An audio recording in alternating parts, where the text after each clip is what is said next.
देश में कोरोना की मृत्यु दर 1.30% है, यानी कि 100 लोग जो कि कोरोना से संक्रमित हो रहे हैं उनमें 1 से 2 लोग कोरोना से अपनी जान गंवा दे रहे हैं।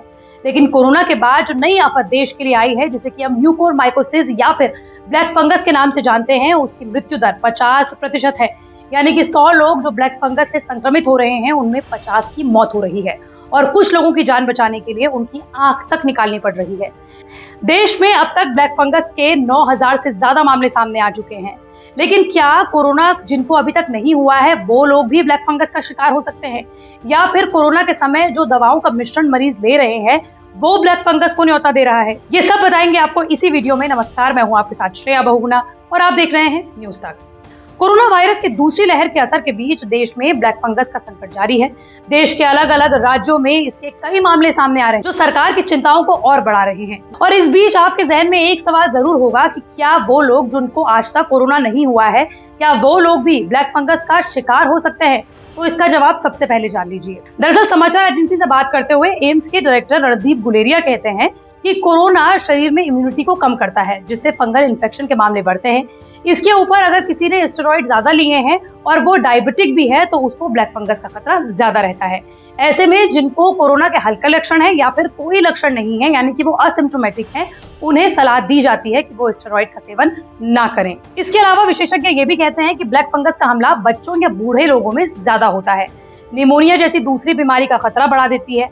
ऐसे में कोरोना भी है जिसकी वजह से इसका प्रभाव और ज्यादा बढ़ जाता है। लेकिन कोरोना के अलावा भी लोगों को ब्लैक फंगस हो सकता है अगर उन्हें कोई दूसरी बीमारी है। एम्स के डॉक्टर्स का कहना है कि स्वस्थ लोगों को ब्लैक फंगस के बारे में चिंता करने की कोई जरूरत नहीं है। दरअसल ब्लैक फंगस का खतरा उन लोगों को होता है जिनकी इम्यूनिटी किसी न किसी बीमारी की वजह से लो होती है, यानी कि कम होती है। उन्हें ब्लैक फंगस का खतरा ज्यादा होता है। इसके साथ ही ब्लैक फंगस उन लोगों में ज्यादा फैल रहा है जिनकी इम्यूनिटी कमजोर है। शुगर, किडनी की बीमारी, दिल की बीमारी, या जिनको उम्र संबंधी परेशानी है, या फिर जो लोग अर्थराइटिस यानी कि जिसे हम गठिया कहते हैं, ऐसी बीमारियों की वजह से अलग अलग दवाओं का सेवन कर रहे हैं।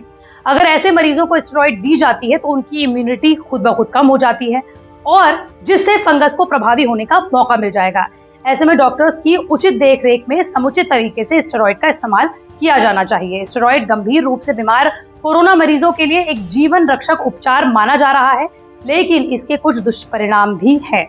लेकिन कोरोना के बाद दूसरी लहर में ब्लैक फंगस कैसे हो रहा है, इस पर मध्य प्रदेश के महाराजा यशवंतराव अस्पताल के मेडिसिन विभाग ने एक स्टडी की है। ये स्टडी 210 मरीजों पर की गई, जिसमें सभी को एंटीबायोटिक जिसमें कि एजिथ्रोमाइसिन या फिर डॉक्सीसाइक्लिन जैसी दवाएं दी गई थी। इसके बाद ये लोग ब्लैक फंगस का शिकार हो गए। स्टडी में दावा किया गया है कि जो ब्लैक फंगस के मरीज मिले हैं उनमें सिर्फ 14% लोगों ने ही स्टेरॉइड का इस्तेमाल किया था, जबकि स्वास्थ्य मंत्रालय ने स्टेरॉइड को ही ब्लैक फंगस के पीछे का मुख्य कारण बताया था।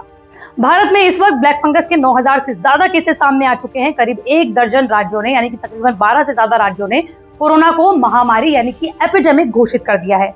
मध्य प्रदेश की इस स्टडी के मुताबिक ब्लैक फंगस के शिकार मरीजों में 30% तक मृत्यु दर है। हालांकि ये पहले के मुकाबले कुछ हद तक कम हुआ है। जो ब्लैक फंगस के शिकार हुए हैं उनमें 78.9% तक संख्या पुरुषों की है, जबकि 41% वो हैं जो कोरोना को मात देकर डिस्चार्ज हो गए थे और वो ब्लैक फंगस का शिकार हो गए। इसके अलावा डायबिटीज के मरीजों को ब्लैक फंगस का खतरा ज्यादा बताया जा रहा है, लेकिन स्टडी में 21% ही मरीज ऐसे थे जिनमें डायबिटीज के कोई लक्षण नहीं थे। हालांकि कई मरीजों को डायबिटीज के कुछ शुरुआती दिक्कतें जरूर आनी शुरू हो गई थी स्टेरॉइड लेने के बाद। ब्लैक फंगस के मरीजों में एक और चीज पाई गई है, वो ये है कि अधिक मात्रा में स्टीम लेना भी ये किसी मरीज के लिए हानिकारक हो सकता है। दरअसल विशेषज्ञ ये बताते हैं कि शरीर में एक लेयर होती है जो कि हमें किसी भी बैक्टीरिया से बचाती है, लेकिन अधिक मात्रा में स्टीम लेने से इसी लेयर को नुकसान पहुंच जाता है। कोरोना की दूसरी लहर में ब्लैक फंगस के मामले तेजी से बढ़ रहे हैं। पिछले साल सितंबर-अक्टूबर के मुकाबले अब ये रफ्तार 2.5 गुना ज्यादा तेज हो गई है। आपको बता दें कि एक्सपर्ट्स ने जिंक के उपयोग को भी खतरनाक बताया है। शरीर में ज्यादा जिंक और आयरन की मौजूदगी ब्लैक फंगस को पैर पसारने में मदद कर सकती है। इसलिए अगर आप कोरोना के मरीज हैं या फिर कोरोना के साथ साथ कोमॉर्बिडिटीज यानी कि दूसरी अन्य बीमारियों से संक्रमित हैं, तो आपको कोई भी दवा डॉक्टर की सलाह पर ही खानी चाहिए। मंडे टू फ्राइडे मैं इस तरह के वीडियो आप तक लाती रहूंगी। अगर आप भी किसी टॉपिक के बारे में जानना चाहते हैं तो कमेंट बॉक्स पर जरूर बताएं।